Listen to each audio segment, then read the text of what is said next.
Welcome back to the Burn Bootcamp podcast. You have Matt and Trish here. Hello, everybody. We We are in the same clothes as we were last time. Matt loves to call that out.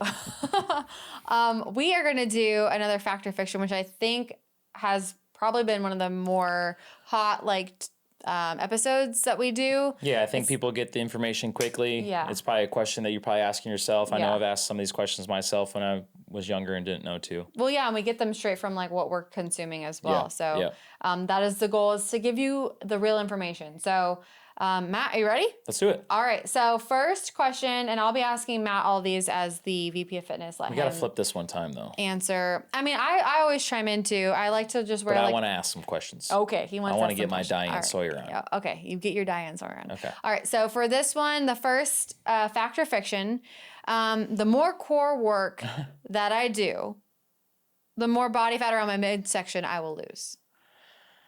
If this was true, I would have all the body fat on my stomach because I don't do any core work. Oh yeah. So it's fiction.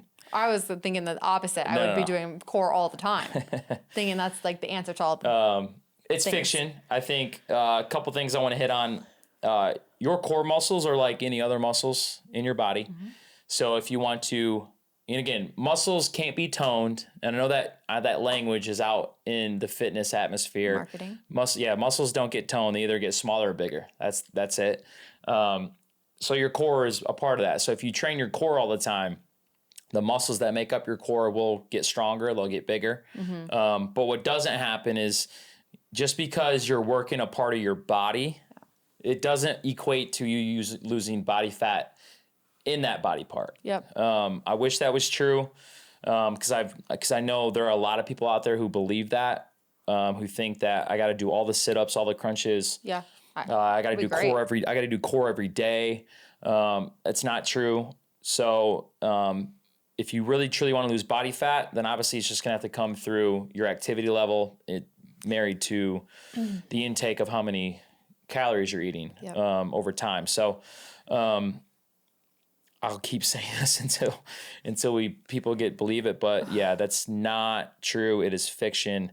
Luckily, it's fiction because I don't do a lot of core. Same. And my body fat is at a good level. So fiction, and more fiction. Yeah, you cannot target fat Can't loss. spot reduce. Spot reduce. Our bodies don't work that way. No. Again, a lot of people wish they did, but they don't. Nope. All right. That was good. Ready for number 2? Let's do it. Okay. Supplements, fact or fiction, supplements are useless. Supplements are useless. I feel like I need a caveat.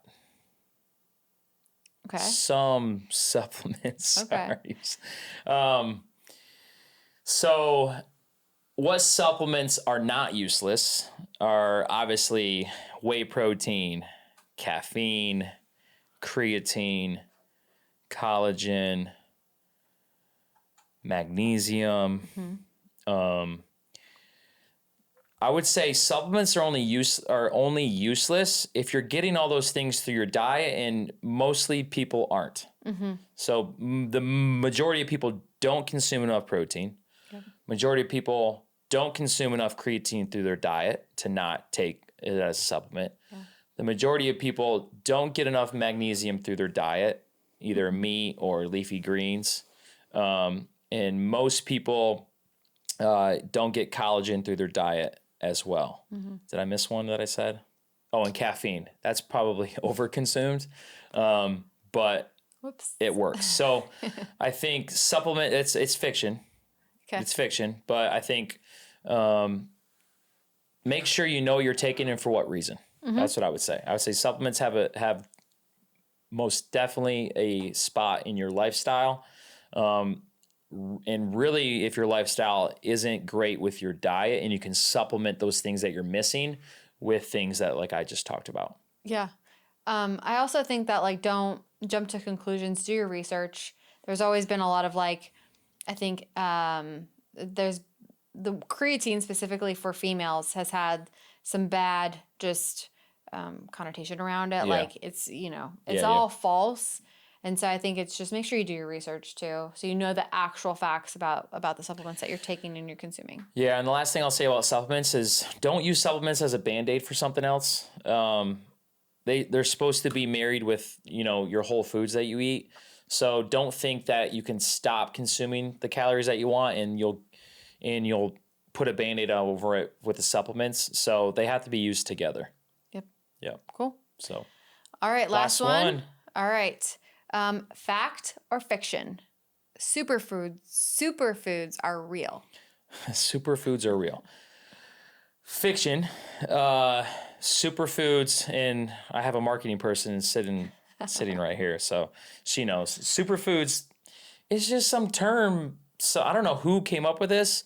Some marketing company. Someone obviously, did, and then everyone jumped on board. It was great, right? It was genius.